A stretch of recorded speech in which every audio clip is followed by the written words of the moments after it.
Sir, मैं देख रहा हूं कल से दोनों सदनों में गरीब मुसलमानों की बहुत चिंता हो रही है। अचानक इतनी चिंता हो रही है कि मुझे डर लगने लगा है, और मुसलमान भी डरे, हिंदू भी डरे हैं कि इतनी चिंता गरीब मुसलमानों की क्यों हो रही है। रिजू जी, मैंने आपका भाषण सुना, फिर गृह मंत्री जी का भाषण सुना। मुसलमानों की इतनी चिंता बैरिस्टर जिन्ना भी नहीं करते थे। बैरिस्टर मोहम्मद अली जिन्ना ने भी कभी इतनी चिंता मुसलमानों की नहीं की थी, वो आप कल से कर रहे हो। मुझे तो लगा कि बैरिस्टर जिन्ना का कब्र से आत्मा उठकर अपने शरीर में घुस गया। ऐसा मत करो। हमें पहले लगता था कि हम सब मिलकर एक हिंदू राष्ट्र बना रहे हैं, लेकिन आपका भाषण, ये आपके सब देखकर मुझे लगा आप हिंदू पाकिस्तान बनाने जा रहे हो। ये लोगों का ध्यान भटकाने की एक रणनीति है। कल ही प्रेसिडेंट ट्रंप ने हिंदुस्तान के ऊपर 26% टैरिफ का आक्रमण किया।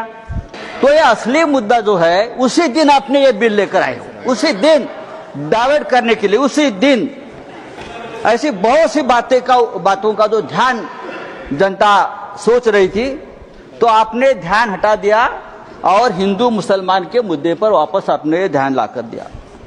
जब भी बेरोजगारी, महंगाई, आर्थिक मुद्दे आते हैं, तो आप इस प्रकार के धार्मिक मुद्दे लेकर आते हो और 2 दिन, 4 दिन, 5 दिन चर्चा आप कर लेते हो। आपको मुसलमानों की चिंता कब से होने लगी?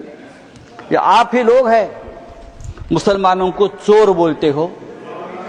आप ही लोग हैं मुसलमान आपकी जमीन छीन लेंगे, आपके गले का मंगलसूत्र खींच लेंगे, आपके गाय बैल उठाकर लेके जाएंगे। मुसलमानों के, महाराष्ट्र में मुसलमानों के मटन के दुकान से आप मीट मत खरीद लीजिए, मुसलमान देशद्रोही है, टेररिस्ट है, बटेंगे तो कटेंगे। अभी आप लोग मुसलमानों की संपत्ति की चिंता कर रहे हो, आप लोग मुसलमानों की संपत्ति के रखवाले बने हो। लेकिन मैं आपको बताता हूं भाई साहब, आप मुझे कुछ मत सिखाइए, मैं बहुत पढ़ लिख कर आया हूं यहां, चिंता मत करिए। मैं हिंदुत्व भी पढ़ा हूं और सब कुछ पढ़ा हूं, और आप अभी नए मुल्ला बन गए हो हिंदुत्व के। आप हमें मत सिखाइए, हमारा जन्म हिंदुत्व के काम के लिए हुआ है।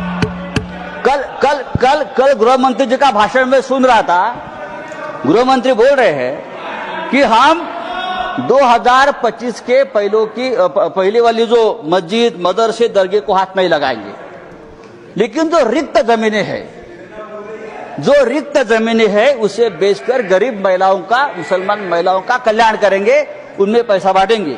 रिक्त जमीनें तो आखिर आप बेचने खरीदी के बात पर आ गए, जिसका डर था कि जमीन बेचेंगे, जमीन खरीदेंगे, आप चुप नहीं बैठेंगे, आप जमीन बेचकर ही रहेंगे। धारावी का जो हो गया है, अयोध्या में 13,000 एकड़ जमीन का घोटाला हुआ है। मैं राम मंदिर का नाम नहीं लूंगा। अयोध्या में 13,000 एकड़ जमीन का घोटाला हो गया है।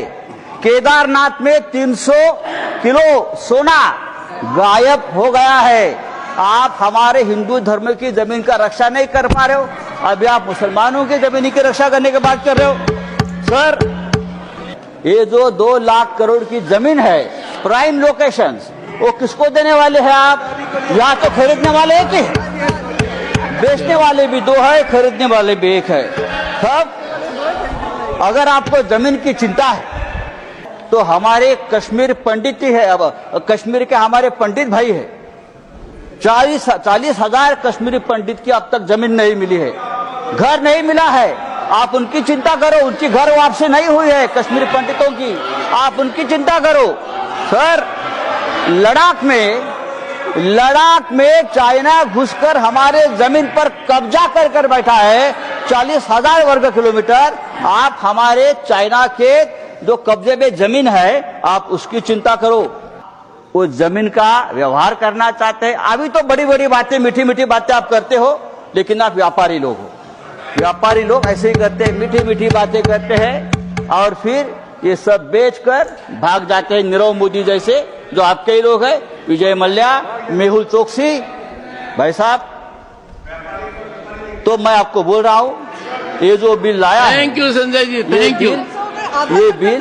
ये बिल हमारे समाज के हित में नहीं है, हमारे देश के हित में नहीं है। आप फिर एक बार इस देश में तनाव पैदा करना चाहते हैं, फिर एक बार इस देश में दंगे भड़काना चाहते हैं, लेकिन आप ये धंधे बंद करो। धन्यवाद।